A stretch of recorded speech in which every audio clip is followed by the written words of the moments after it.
দুশ্চিন্তা দূর করার 1 নম্বর উপায় হলো ব্যস্ত থাকা।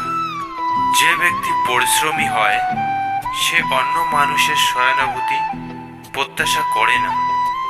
স্বপ্নকে বাস্তবে রূপ দেওয়ার জন্য প্রয়োজন অদম্য ইচ্ছা শক্তি, চেষ্টা আর পরিশ্রম। নিজের জীবনটা নিজের মনের মতো সাজাবেন, কারণ জীবনটা নিজের, অন্য কারণ নয়।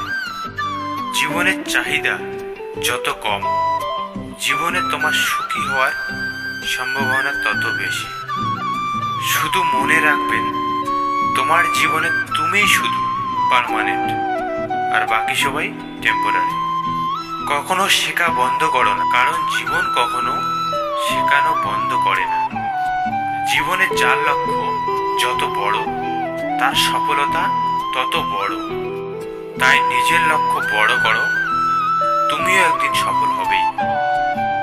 হার মেনে নেওয়ার নাম জীবন নয়, লড়াই করে বেঁচে থাকার নামই হলো জীবন।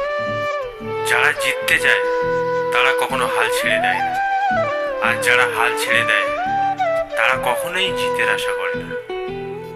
যদি তুমি জীবনে সাফল্য পেতে চাও, তাহলে একটা নিয়ম সবসময় মনে রাখবে, কখনো নিজেকে মিথ্যে বলবে না। বৃষ্টি না হলে যেমন রামধেনু দেখা যায় না, তেমনি ব্যর্থতা ছাড়া সফলতা পাওয়া যায় না।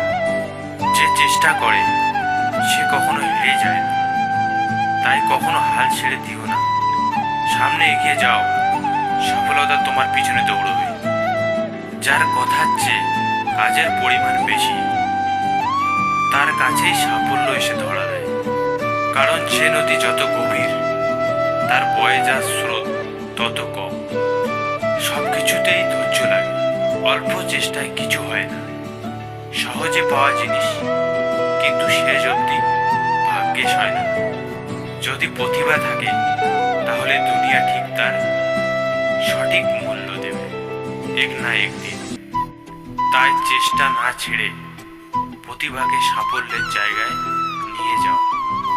কোনোদিন হার মানবে না। আজকের দিনটা হয়তো তোমার কঠিন, আগামীকাল হয়তো আরো কঠিন হবে, কিন্তু পরের দিন নতুন আলো ঠিকই দেখবে। ঈশ্বরের উপর ভরসা রাখো, বড় স্বপ্ন দেখো, কঠোর পরিশ্রম করো, সফলতা আসবে। প্রতিদিন নিজেকে নতুন নতুন সমস্যার মোকাবিলা করাও, তাহলে দেখবে একটা এমন দিন আসবে যেদিন বড় থেকে ছোট সমস্যা তোমার জীবনে একটু প্রভাব ফেলতে পারবে না। তুমি যখন খুব কঠিন পরিস্থিতির মধ্যে দিয়ে যাচ্ছ, তখন থেমো না, চলতে থাকো। ভালো সময় তোমারও আসবে। মনের কষ্ট আর চোখের জল কাউকে দেখাতে নেই।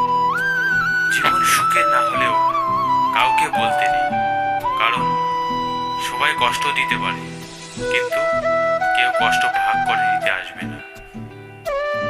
নিজেকে কখনো ছোট করে দেখো না, তাহলে তোমার নিজের আত্মাই মরে যাবে। আর আত্মা মরে গেলে মানুষ স্বপ্ন দেখতে ভুলে যায়, আর স্বপ্ন ছাড়া মানুষ কখনো বেঁচে থাকতে পারে না। জীবন হলো এক কঠিন খেলা। ব্যক্তিত্ব অর্জনের মাধ্যমে তুমি তাকে জয় করতে পারো। যখন জীবন তোমাকে কোনো কঠিন সমস্যার মুখোমুখি ফেলবে, তখন জিজ্ঞাসা করো না যে আমি কেন, বরং হাসি মুখে বলো আমিও পারব। সমস্যায় পড়ে যদি ভেঙে পড়ো, সমস্যা তোমার উপর চেপে বসবে। কখনো কারো উপর চোখ বন্ধ করে বিশ্বাস করো না, কারণ এই দুনিয়া এত ভালো নয় যে তোমার বিশ্বাসের বজায় রাখবে। ফেল মানে শুধু ব্যর্থতা নয়, ফেল মানে শিক্ষার প্রথম ধাপ পেরোনো। জীবনে তুমি যতই জিততে থাকো, ততই হাততালির অভাব হবে না। কিন্তু যদি হেরে যাও, তখন ধরার জন্য একটি হাত পাওয়া দুষ্কর। ভয় পেও না, নিজের উপর বিশ্বাস রাখো, আবার তুমি উঠেই দাঁড়াবে। জীবন যত সুযোগ দেয় সবকটি কাজে লাগানোর চেষ্টা করো। কোনো কোনো জিনিস জীবনে একবারেই সুযোগ দেয়। জীবনে তুমি যতক্ষণ জিততে থাকবে ততক্ষণ অতীতকে ভুলে গিয়ে ভবিষ্যৎ নিয়ে বেঁচে থাকার নামেই হলো জীবন। যখন জীবন তোমাকে কোনো কঠিন সমস্যার মুখোমুখি ফেলবে তখন তখন জিজ্ঞেস করো না যে আমি কে, বরং হাসি মুখে বলো চেষ্টা করেই দেখি। জীবন একটা যুদ্ধের ময়দান, এখানে প্রতিনিয়ত সংগ্রাম ও বাঁচতে হয়। যারা জীবনের লড়াই করতে ভয় পায় তাদের বেঁচে থাকার কোনো অধিকার নেই, এটাই বাস্তবতা। মিডল ক্লাস ছেলেরা হয়তো রোজগার কম করতে পারে, তবে কারো কাছে হাত পাতে না।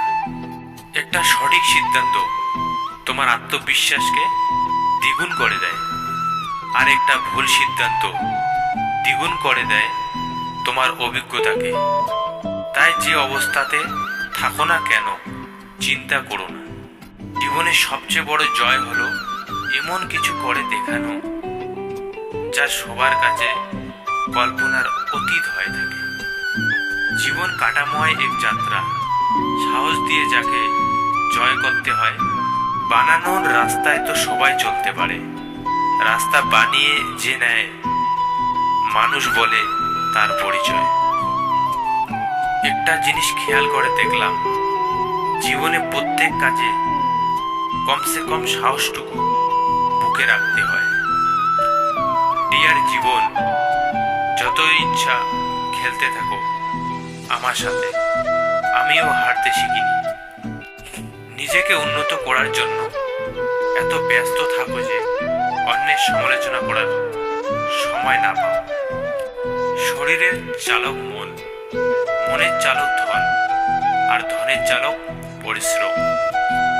হতাশা মানুষের ভাগ্যকে কপাল থেকে হাতের রেখায় নামিয়ে দিতে পারে। নতুন করে একটা জিনিস পাওয়ার চেয়ে হারানো জিনিস খুঁজে পাওয়ার মাঝে আনন্দটাই মজার। ফেলে আসা সময়ের জন্য আমরা যে সময় অপচয় করি সে সময়ের হিসেব আমরা রাখি না। প্রত্যেকটা হারের পর একটা জিত থাকে। আমি হেরে যাওয়ার পর সেই জিতের পিছনে ছুটি। জীবনের শেষ বলে কিছু হয় না, সব সময় নতুন কিছু তোমার জন্য অপেক্ষা করে থাকে। একটা কথাই আছে যে শুধু জল দিয়ে স্নান করলে শরীরের ভাব কমানো যায়, কিন্তু ঘাম দিয়ে স্নান করলে ইতিহাস বদলানো যায়। আজকের মতো ভিডিওটি এ পর্যন্তই। এতক্ষণ ধরে পাশে থাকানোর জন্য অসংখ্য ধন্যবাদ। Thanks for watching.